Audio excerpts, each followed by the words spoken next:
Hey everyone, my name is Divine, and this is my first ever attempt at a FireRed Nuzlocke. A Pokemon Nuzlocke is a self-imposed set of rules that players can take on to make the game feel more difficult. This run will be using a few of those rules. Rule 1, if a Pokemon faints in battle, it's considered dead and can't be used. Rule 2, you can only catch the first Pokemon you find on each route. And Rule 3, you have to nickname every Pokemon you catch.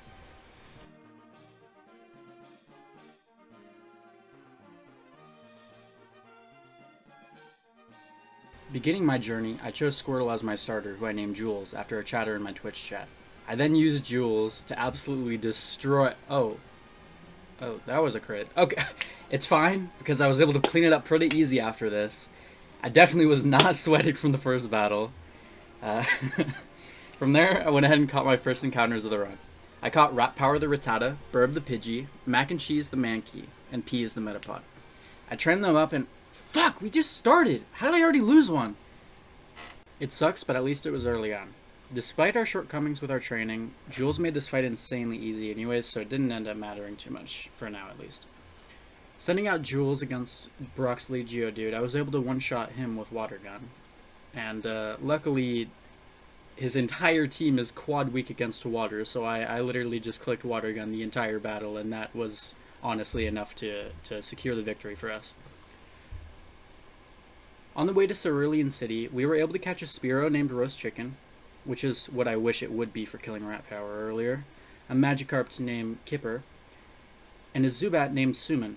With my new team, nothing could go wrong. Literally nothing. Like, our team is so powerful that I can't expect anything to ever go wrong, and it did. I literally just got that Butterfree, and it's already dead.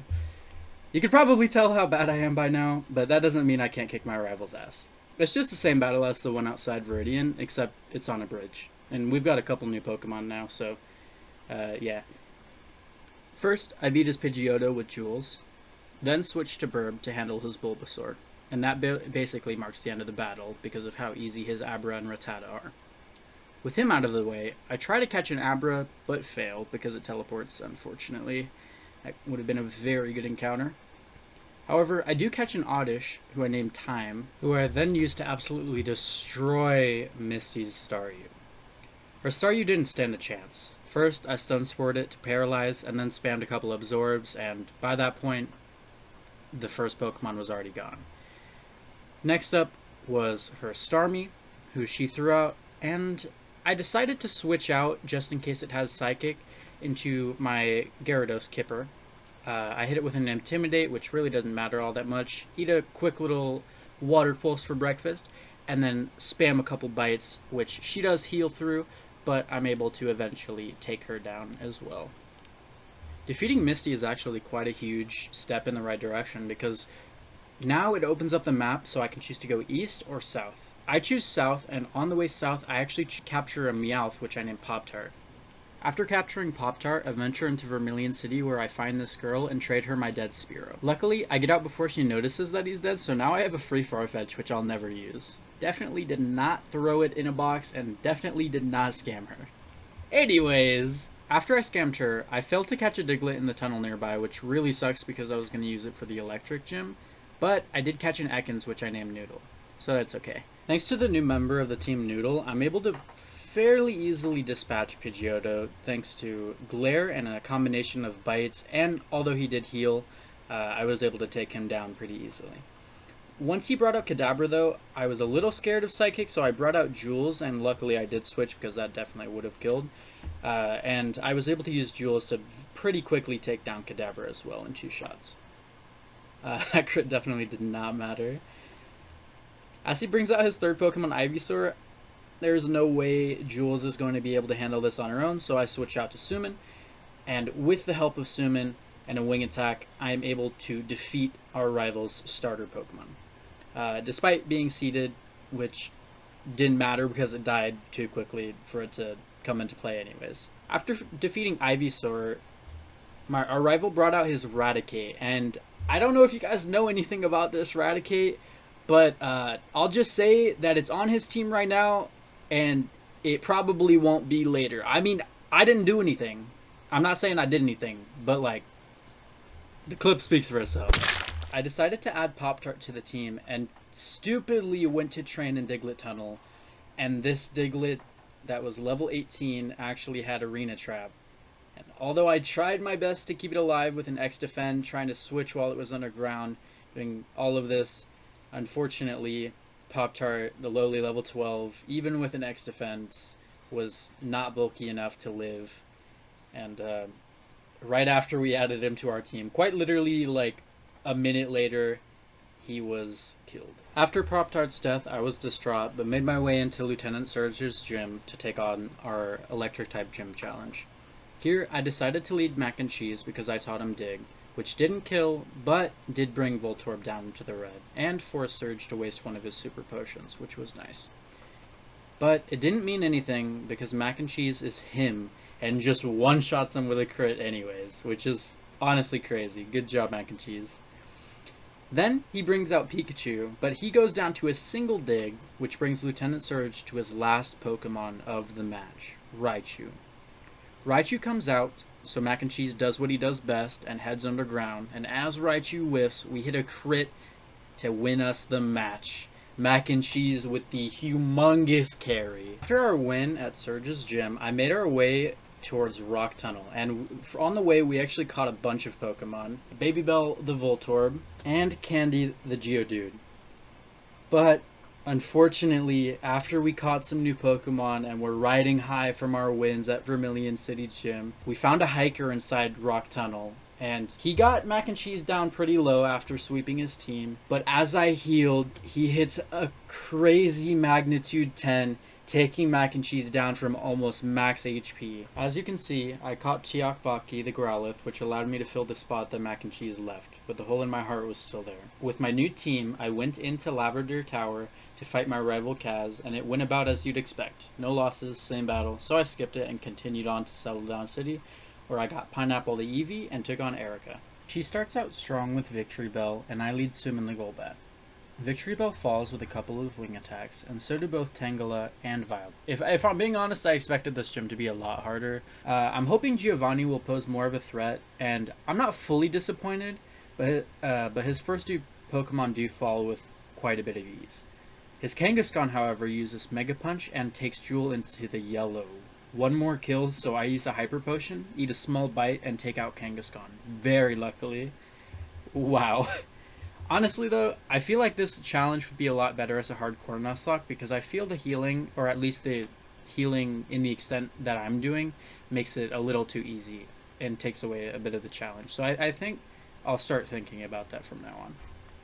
Next I go to Saffron and take on the Fighting Dojo, which Summon honestly makes incredibly easy. So I go ahead and take Hitmonchan, who I call Punch. Get it? Because Punch? You know, because he punches and also punches a drink. You know what, never mind. I also catch Mochi the Snorlax, Dragon Roll the Horsey. After that, I backtrack a little and catch Shelder, who I named Chowder, Venonat, which I named Matzo, and a Nidoran I called Taro. But I don't end up using a lot of them, so they're mostly just kind of box encounters. After those encounters were caught, I took on Koga, but once more I win with little difficulty, as a combination of Jules using Surf and me spamming potions allowed me to take his team down with ease. His Muck did some massive damage, and I was also scared of an explosion coming from his wheezing, but in the end I made it out unpunished. I definitely need to limit potions or something in my next attempt though.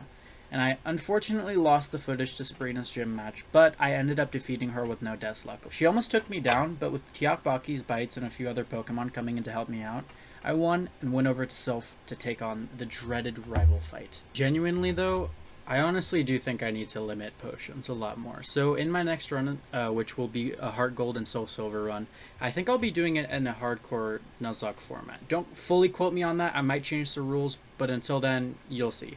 Alright, Future Divine out. Good luck. Back to Narrator Divine. I've actually heard horrible things about this one, so I was actually pretty scared. Luckily, Pineapple was able to come in pretty easily to take down both Pidgeot and Gyarados, with some Shockwaves and then Alakazam. I try to paralyze it and it sticks a Calm Mind. Oh no. However, I go completely unpunished as Paraprox back to back, allowing me to take down this scary thing. Now, Venusaur comes in, and I paralyze it before switching into my Fire type. Razor Leaf does way more than I expected, which forces me to heal and wait for Para to proc so I can get it low and switch into Summon for the KO. No deaths luckily, although I definitely could have lost someone there if I played it incorrectly. Even one mistake could have cost me a Mon. After defeating my rival, I pick up Cucumber the Lapras and take on Giovanni. Despite being an evil team leader, Giovanni's team isn't full of powerhouses in Gen 1, so Snorlax is well enough to take down his leads. Kangaskhan does pose a bit of a threat. After a very hard Mega Punch, I have to switch out, and I choose to switch out into Jules.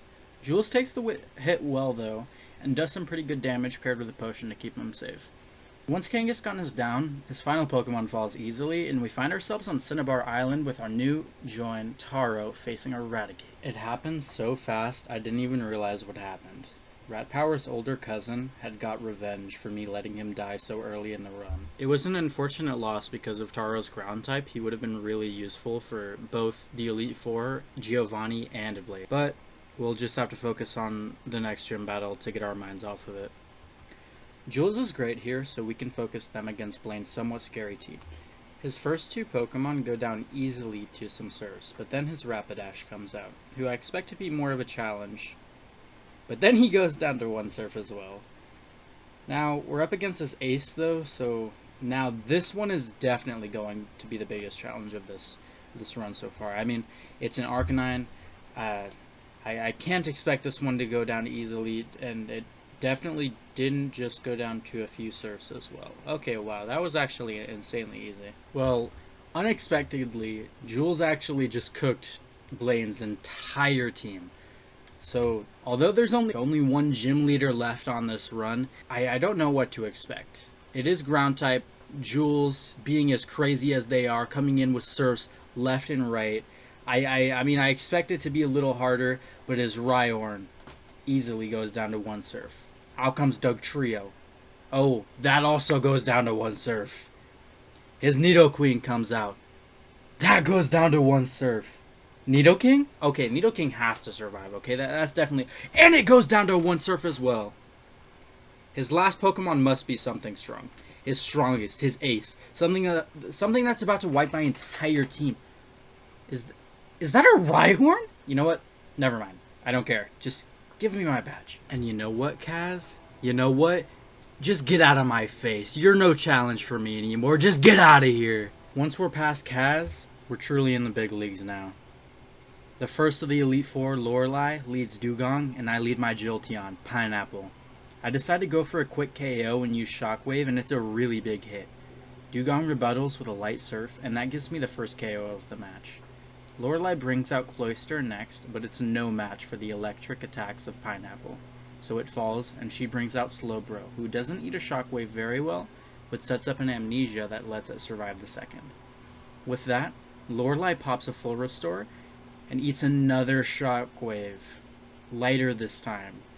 She then hits me for a huge Surf, which almost takes out Pineapple, but thanks to a potion, I'm able to bring out Jules, who eats a Surf and lets the toxic Pineapple got off before he switched out to eat away at his HP a little bit. Jules is able to take out the Slowbro shortly after, and Jinx, Lorelei's second to final Pokemon, hits the field. She whiffs a Lovely Kiss, luckily, and that allows me to get off some damage, but she hits soon after, which forces me to heal, and allows her to make Jules fall in love. I hard switch into Mochi, who takes the kill, and out comes Lapras, Lorelei's last chance. Thanks to Mochi's bulk, I'm able to get off some potions to heal the squad, and bring out Jules, who unfortunately is hit hard enough that I have to switch out again. I choose Pineapple, but Lapras is just not giving up any space, hitting super hard body slams and Surfs, as well as confusing him, which forces me to heal stall a bit. But even with heal stall, some very unlucky RNG hits, and Pineapple hits himself in confusion, and then gets hit by a crit Surf as I try to hit with a Toxic, and he dies. Damn, that sucks. That was a really big loss. Luckily, I'm able to bring in Punch, who does some big damage, procs its held Citrus Berry, and allows me to heal up Mochi, who comes in for the kill. That was a really hard loss, though. I was hoping to have Pineapple for Lance. And apparently, I lost the rest of the footage for this battle. I have no clue where it went. I think I may have accidentally deleted it, so I'm super sorry, but I explained what happened, so hopefully that makes up for it. I definitely could have played that better. It was a massive mistake. But next match starts a lot better because Bruno leads Onyx that's taken down from a single Surf. He brings out Hitmonchan next, who eats a Surf and hits back with a light Rock Tomb. After a second Surf, Hitmonchan is in the red, so I match Bruno's heal. The next attack hits Jules super hard though, and I don't want to make the same mistake I made with Pineapple and try to heal stall it out, so I hard switch to Suman and take him down with a crit wing attack. I'm not sure if that crit mattered, but it was definitely appreciated after the luck I had last match. Bruno brings Machamp out next, and Machamp is a pretty big threat because I'm not sure if it has Rock Slide or not in this gen. I decide to risk it and hit Machamp with Confuse Ray, but it doesn't get hit from Confusion and starts setting up bulk ups. That could be really bad because my team is not the greatest physically defensive wise. I hit it for a light wing attack, and thanks to Confusion, I'm able to hit another. But then it hits a very hard Rock Tomb and procs its Citrus Berry. I healed, but another Rock Tomb makes it very scary to stay in, so I switched to Mochi for some reason, who is weak to Machamp and falls from almost full HP because of an incredibly stupid mistake that could have been avoided. It's looking really bad though, since now Mochi's gone, and none of my other Pokemon are really great for this. So I bring in Jules, and they come in insanely clutch, living on only 4 HP, which allows me to heal and KO with Surf, taking down the insanely scary Machamp. But that wasn't even his final Pokemon. He brings in his Hitmonlee, and luckily I'm able to take it down thanks to some potions, and his Onix also falls to a single Surf as well. Although I defeated Bruno, I did lose Mochi, and that was a very big loss, so I'm quite scared going into the next battle against Bertha and her ghost types. But luckily, she leads Gengar against my Arcanine, Tiakbaki. Thanks to a crit bite, I deal with it with little difficulty, and she brings in her next Pokemon Gold. Wait a second, that's not a ghost type. Oh, whatever. Tiakbaki is also able to take it down pretty easily by spamming Flame Wheel, and luckily I don't get poisoned or flinched, so I go into the next matchup against her Arbok pretty healthy. Wait, that's not a ghost type either. And that Sludge Bomb hit really hard. Arbok goes down pretty easily thanks to some potions, and out comes another Gengar who eats a light bite and then puts me to sleep with Hypnosis. I heal off the sleep, but she just puts me to sleep again, so I take the chance to heal. This just lets her put Tiakbaki back to sleep, but as she gets greedy and attacks, I'm able to finally whittle away at her more and more until eventually we match full restores and she puts me back to sleep again. Yeah, you thought I was about to say I won there, didn't you? What even is Hypnosis' accuracy in this gen though? It's actually insane. I see why it's so low though, because with how often it hits, it just makes the game so unfun. I thought it was around 70, but I'm honestly not sure after this battle. Either that or my RNG is insanely unlucky. I do crit and take her down, but she still has another Pokemon after this. Lucky for me though, it's only a Haunter. Tiakbaki is still really low though, so I heal to be safe and get the KO soon after for the win. And I'm so glad I do because I absolutely hate this chick. Bertha, wait, is her name Agatha? Next run, I'm for sure doing a hardcore Nuzlocke. I just realized how much of a bitch I was in this run. Anyways, sorry about that. Next up is Lance, who leads Gyarados, and I lead Arcanine for some reason. I don't know what I was even doing, but now I need to switch, which gives Lance a free shot on one of my Mons. I choose Suman, who eats a Dragon Rage decently, and then gets a Confusion off. I know I can live another Dragon Rage, so I decide to attack despite Gyarados not getting hit in Confusion. And it pays off, but leaves Suman very low. So guess what I do? That's right, I heal. Luckily, Gyarados finally hits itself in Confusion, and I get a crit Poison Fang, so things are definitely turning in my favor. However, I get Gyarados into the red, and Lance pops his first full restore. I have to start whittling him down all over again. I decide to try another Confuse Ray, but then he switches into Aerodactyl. I wasn't expecting it at all, but I take the switch into Jules in case he uses a rock move. He snaps out immediately after, but it's too late, and I one-shot him with a Surf. He switches in Dragonair, and I hit a lucky Blizzard, and that's what... Wait, what? Okay, so luckily he didn't heal, and I got the kill, but I'm already imagining if he used a full restore there, I would have literally sobbed. Lance does switch Gyarados back in, which is fine. Jules is a special attacker anyways. This allows me to heal Suman and have a fairly safe switch into Dragon Rage. I get some decent Confusion luck, and some good hits with Poison Fang for the kill. That could have been much worse, so luckily I was able to take down Gyarados without too much trouble to the rest of my team. Dragonite comes in now though, which is fairly scary, so I go with my usual Confuse Ray to hopefully tank some hits for me, but he hits through the Confusion and takes Suman down to 6 HP. I know he can't act now, so I take the chance to get a free hit off, and then heal again, expecting another Hyper Beam. But he breaks Confusion and hits me hard with an Outrage. This is not looking good. I decide to heal again. Bro, this is like the 10th time this battle already. Come on. Unfortunately, Sumin is getting very unlucky here. Dragonite is breaking through every chance at confusion and isn't using any attacks that give me a chance to counterattack. After multiple confusion attempts ignored, one finally went through and I was able to chip a little bit of damage, but I definitely should have used Return instead of Poison Fang. I guess I was hoping for either a flinch or poison, either would have been good, but Dragonite just was getting super lucky this match. He hits really hard for another Outrage too and brings Sumin back into the yellow. It's unfortunate, but this forces me to need to heal and stall a bit until he finally uses a Hyper Beam, which allows me to bring him into the yellow and proc his held Citrus Berry. Luckily, he uses Hyper Beam again, so I can heal up my team, and use this to forcefully make an opportunity which allows me to safely switch into Jules and click Blizzard to finally get the KO on Lance's Dragonite. Thanks to this, I was able to force Lance onto his last legs, and now he only has one Pokemon left. He brings out Dragonair for his final team member, but my Blizzard luck finally goes wrong and I miss. I honestly couldn't expect much more after hitting so many times in a row though, so even after I missed my second attempt, I'm not too bummed about it. On my third attempt, I finally hit a Blizzard and brought him into the red, and since he's out of heals, I played it safe and then easily took the KO with a Surf. It was difficult, but I finally did it. The Elite Four was defeated. Only one more challenge remains to go, and I will have beaten the challenge, albeit with a ton of healing. I'm really excited to get this battle underway, but I'm down a few members which would have made this fight a lot easier, so I'll have to play it quite smart. And maybe with a lot of potions. Now that I'm on the final battle, I realize how close I am to the end. I'm nervous.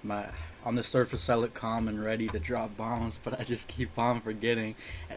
So with that, I decide to lead Arcanine. With Arcanine, I am hoping to lower his attack stat using Intimidate and then switch out into someone else to deal more damage after getting some chip off. However, he steals my strat and switches into Rhydon, who is a much scarier threat than I realized. I switched into Jules to eat an Earthquake, but it does a lot more than I expected, so I'm forced to heal, and with some of my usual strats, I'm able to start the round with full health and use one more Surf for the one-shot. That Rhydon was way scarier than it needed to be though. Next up is Venusaur, so I hard switch into Tiokbaki to hit for super effective damage, but Solar Beam also does way more than I expect. I heal, and then we have a bit of a heal off before I'm able to spam some Flame Wheels to take the KO. Next up is Gyarados. I decide to stay in and chip some damage because I know I can take a hit while Sun is up. I heal next turn, but then his next Hydro Pump almost takes me down from full HP, forcing me to heal again. I stall until he misses, but then Sun falls. I do take a guess that he's out of Hydro Pump PP and stay in to deal more damage, and luckily I'm not punished. However, he does use it soon after, but I was at full HP, so I barely lived. Now, I'm fairly certain he's out of PP, so I stay in and start chipping away at him again with some lucky flinches, but then he heals and hits me with yet another critical hit Hydro Pump. I definitely need to go back to second grade math because I clearly can't count. This honestly really sucked because of how close to the end we were. Tiokbaki replaced Mac and Cheese and was his predecessor, and I really thought he was going to make it all the way to an end, but because of another stupid error on my part, unfortunately he fell just short. Rest in peace, man.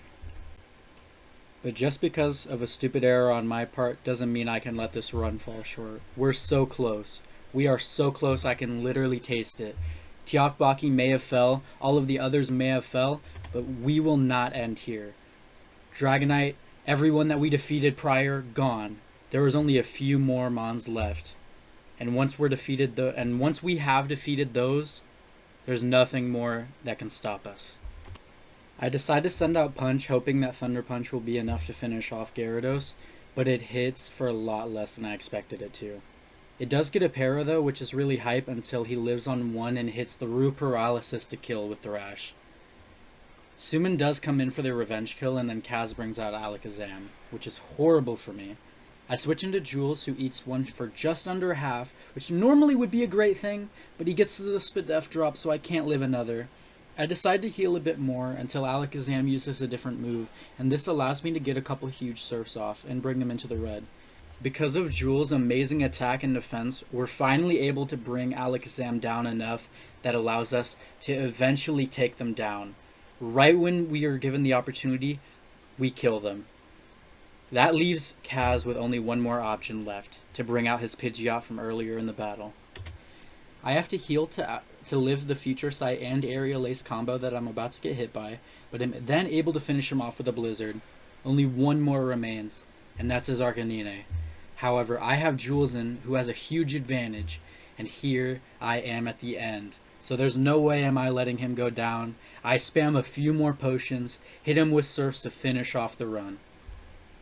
This was a wild ride, and I definitely should have done more rules to make it harder, but I've had a rough time with Nuzlocks in the past, and this was my first ever Nuzlocke video, so I played it pretty safe.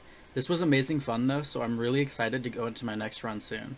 If you enjoyed my noob editing skills and a taste of my storytelling that I hope to develop, stick around. I'm going to try and improve with every video. You can also check out a few of the shorts I have on my page in the meantime. Have a great day, see you next time, and stay divine.